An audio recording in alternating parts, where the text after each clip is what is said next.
Good morning student. मैं Rahul sir आप सभी विद्यार्थियों का 8वीं की कक्षा में हार्दिक स्वागत करता हूं। देखिए स्टूडेंट, इससे पहले मराठी का जो टेक्स्ट बुक है, सब्जेक्ट है, जो विषय है, उसका सेकंड टॉपिक हम लोगों ने देखा था, मी चित्रकार कसा झालो। अभी आज जो थर्ड जो पोयम है, कविता, उसके बारे में हम लोग आज पढ़ेंगे, अध्ययन करेंगे। अभी देखिए, पोयम का नाम है प्रभात। क्या नाम है? प्रभात। प्रभात मतलब सकाळ। मराठी में प्रभात को क्या बोला जाता है? सकाळ, यानी सवेरा। पहाड़ बोलते हैं इसको मराठी में, और क्या बोलते हैं? पहाड़। मॉर्निंग, जैसे कि इंग्लिश में क्या बोला जाएगा? मॉर्निंग। समझ में आया? प्रभात का मतलब सकाळ, पहाड़, सवेरा और मॉर्निंग। अभी देखिए, लेखक का परिचय देखते हैं हम लोग। लेखक है किशोर बड़ी। जन्म उनका है 1981। प्रसिद्ध कवि थे। उनका चारोली संग्रह है, मतलब उनका एक संग्रह है चारोली का, जैसे कि छोटी छोटी कविताएं हैं।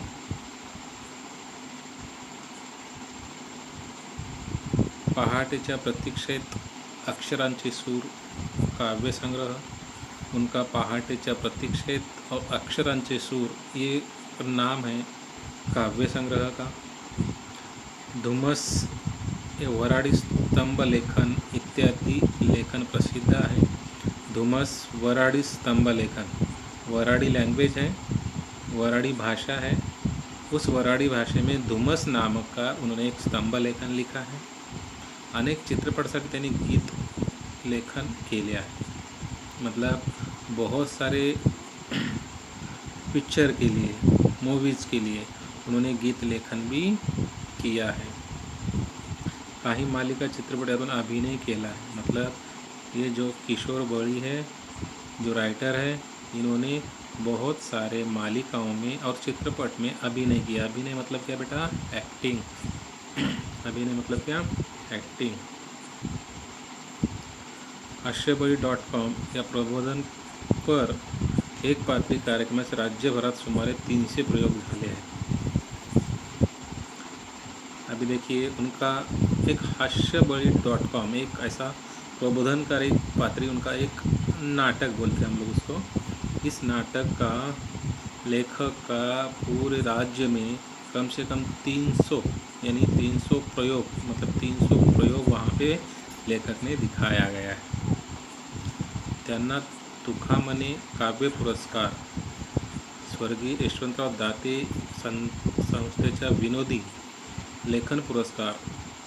अभी देखो, ये जो किशोर बड़ी है, किशोर बड़ी या कवींना तुकामने हा काव्य पुरस्कार भेटला। स्वर्गीय वसंतराव दाते संस्थेचा एक संस्था है, वसंतराव दाते की, या संस्थेतून त्यांना विनोदी लेखन पुरस्कार भेटला। राष्ट्रसेवा दलाचा समाज शिक्षक पुरस्कार, राष्ट्र सेवा दल एक, और उसका भी समाज शिक्षक पुरस्कार लेखक को मिला है। अशा अनेक पुरस्कारांनी सन्मानित करण्यात आले। कवि जो है बहुत बड़ी हस्ती है, बहुत बड़े बड़े पुरस्कार कवि को मिले हैं। बहुत सारे पुरस्कारों से कवि को सम्मानित किया गया है। अभी देखिए, अभी ये जो पोयम हम पढ़ने जा रहे हैं, इस पोयम में क्या बोला गया है, लेखक 2 पंक्ति में आपको बताने की कोशिश कर रहे हैं। देखो, लेखक ने क्या बोला है? विज्ञान तंत्रज्ञानाच्या नव्या युगात ज्ञानाची नवनवीन दालने खुली होत आहे। देखिए लेखक क्या बोल रहे हैं? विज्ञान तंत्रज्ञानाच्या नव्या युगात, अभी जो युग चल रहा है वो युग पूरा साइंस का युग है बेटा, कंप्यूटर युग है। और इसी कंप्यूटर युग में, इसी विज्ञान के युग में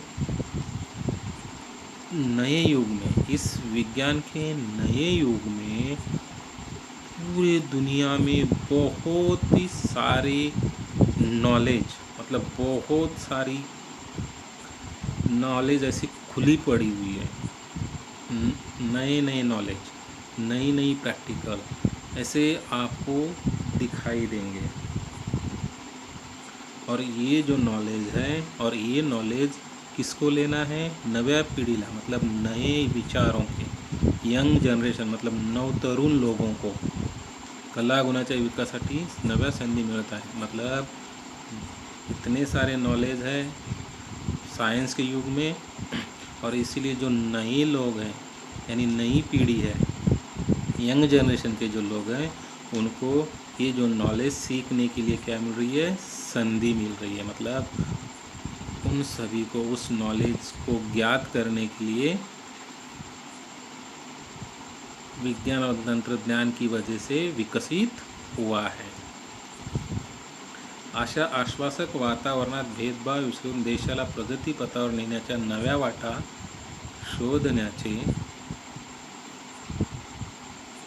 आह्वान कवि या कवितेतून करतात। अभी देखो कवि क्या बोल रहे हैं? ऐसा वातावरण बना है, साइंस का युग है, और यहाँ पे पूरे हर एक फील्ड में, हर एक क्षेत्र में ऐसे दरवाजे खुले हैं साइंस के युग में। और ऐसे वातावरण में हमारे देश को भेदभाव, मतलब हमारे देश में फर्क, भेदभाव, जातीयता, तफावत, ये सब हम लोगों को भूल के हमारे देश को प्रगति पता, मतलब हमारे देश को कहाँ लेके जाना है? ऊंचाई के ऊपर लेके जाना है। और इसको ऊंचाई के ऊपर लेकर जाने के लिए आपको नए नए वाटा, मतलब नए नए रास्ते खोजने हैं। और ये नए नए रास्ते खोजने के लिए आपके पास क्या है? आह्वान है। मतलब वो रास्ता खोजने के लिए आपको बहुत सारे संकटों का क्या करना पड़ेगा? सामना करना पड़ेगा। और तब जाके आपको नए नए मार्ग मिलेंगे और नए नए रास्ते मिलेंगे। और यही कवि जो है इस पोयम में आपको बताने की कोशिश कर रहे हैं। प्रस्तुत कविता किशोर फेब्रुआरी 2022 में, ये जो कविता है लेखक का किशोर एक कविता संग्रह है, और उसी काव्य संग्रह से ये कविता ली गई है। आया यहाँ तक समझ में? अभी हम लोग डायरेक्टली पोएम की तरफ जाते हैं बेटा। डायरेक्टली पोएम पढ़ेंगे और पोएम की तरफ जाएंगे कि लेखक ने पोएम में क्या बोला गया है। हाँ देखिए, फर्स्ट लाइन पढ़ने जा रहा हूँ। हाँ देखिए, फर्स्ट लाइन पढ़ते हैं। क्या बोला गया है? ऐका वाचा मना, मतलब आपको सुनना है, पढ़ना है और बोलना है। फर्स्ट लाइन देखिए पोयम का। हे ज्ञानाचे तेज पसरले नव्या युगाच्या नभात, कला गुणाच्या क्षितिजावरी ही प्रतिभेची प्रभात। अभी देखिए, लक्ष द्या लेखक काय म्हणतात। या जगामध्ये, या विश्वामध्ये ज्ञानाचे तेज पसरले आहे। ज्ञानाचे तेज, तेज म्हणजे काय? प्रकाश।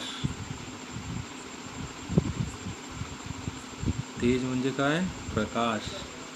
नव्या युगाच्या नभात म्हणजे या जगामध्ये ज्ञानाचे तेज पूर्ण, जिकडे जाल तिकडे असे ज्ञानाचे तेज पसरले आहे।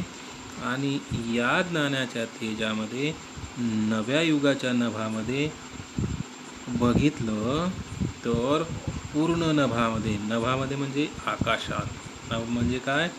आकाश। म्हणजे पूर्ण जगामध्ये, पूर्ण नभामध्ये, पूर्ण आकाशामध्ये ज्ञानाचे तेज पसरले आहे। आणि हे ज्ञानाचे तेज कसे पसरले आहे? कला गुणाच्या, कला आहेत, गुण आहे, स्थितीच्यावरती ही प्रतिभेची प्रभात। म्हणजेच ही हे जे कलागुण आहेत, हे कलागुण स्थितीच्यावरती, म्हणजे स्थितीज म्हणजे काय? ज्या ठिकाणी ज्या ठिकाणी आकाशामध्ये आकाश हे एखाद्या डोंगर किंवा पर्वताला चिटकलेलं दिसतं, त्या ठिकाणी टेकलेलं दिसतं, त्याला स्थितीज म्हणतात. आणि ही स्थिती जी प्रतिभा आहे, प्रगती आहे, आणि ही प्रतिभा या जगामध्ये पसरलेली आहे. आणि ही जी स्थिती जी आहे, ही जी प्रतिभा आहे, पहाट होऊन तुमच्याकडे काय करते? पाहण्याचा प्रयत्न करते. हाँ, अभी देखिए क्या बोला गया था, ज्ञानाचे तेज नव्या युगाच्या नभात. अभी देखो, ये पूरा अगर देखा जाएगा, ये पूरा आपका विश्व है. मतलब देखो, ये काय है? जग आहे. विश्व यानी युग है. और इस युग में पूरी तरफ से हर जगह पे अगर देखा जाएगा, पूरे विश्व में अगर देखा जाएगा, तो जो तेज बोला गया है, तेज मतलब क्या बेटा? तेज मतलब प्रकाश. तेज मतलब क्या? प्रकाश. और पूरे विश्व में ये जो प्रकाश है, और ये प्रकाश जो है किसके रूप में फैला हुआ है? नॉलेज के रूप में. नॉलेज के रूप में मतलब किसके रूप में? ज्ञान के रूप में फैला हुआ है. और फैला हुआ है मतलब पूरी विश्व में फैला हुआ है. अभी कैसे फैला हुआ है? देखो, ये विश्व है, यहाँ पे ये पूरा विश्व है. हर एक जगह पे आपको अलग तरीके का ज्ञान मिलेगा, अलग तरीके का. हर एक विश्व में अलग तरीके का, अलग अलग विश्व में, अलग अलग देश में अलग अलग आपको टेक्नोलॉजी मिलेगी. क्या मिलेगी? अलग अलग टेक्नोलॉजी मिलेगी आपको. चीन में जाओगे अलग टेक्नोलॉजी मिलेगी. जापान में जाओगे आपको अलग नॉलेज मिलेगा. भारत में जाओगे अलग नॉलेज मिलेगा. अमेरिका में जाओगे अलग नॉलेज मिलेगा.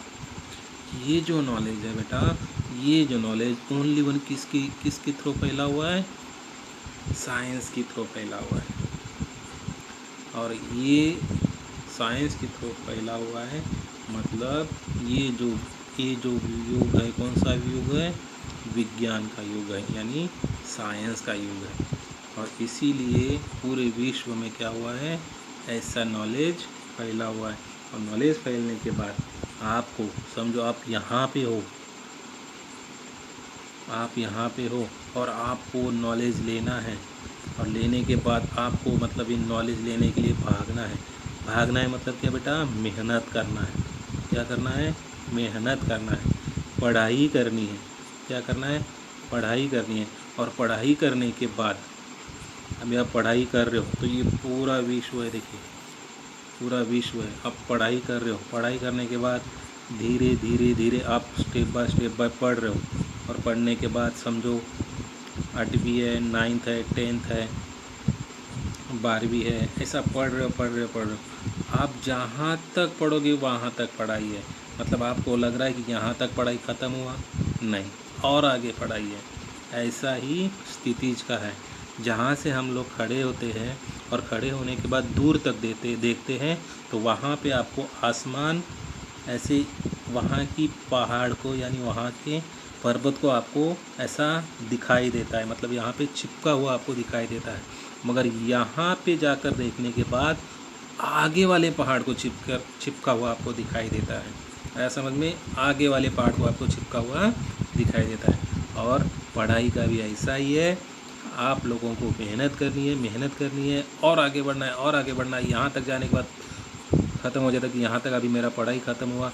आप यहाँ पे अगर अच्छे से पढ़ लोगे तो बहुत अच्छा जॉब लगने के बाद ऐसा हो जाएगा कि अरे एक पैसा सैलरी कम मिल रही है, और पढ़ता हूँ और आगे बढ़ोगे. यहाँ तक आपको फिर से कम होगा और आगे बढ़ोगे. इस तरीके का इसको क्या बोला गया है? स्थितिज बोला गया है. क्या बोला गया है? स्थितिज बोला गया है. लाइफ में कभी भी रुकना नहीं है. आया समझ में? इसको क्या बोला गया है? स्थितिज बोला गया है। यहाँ तक समझ में आया? 2 लाइन का मतलब समझा? चलो आगे चलते हैं।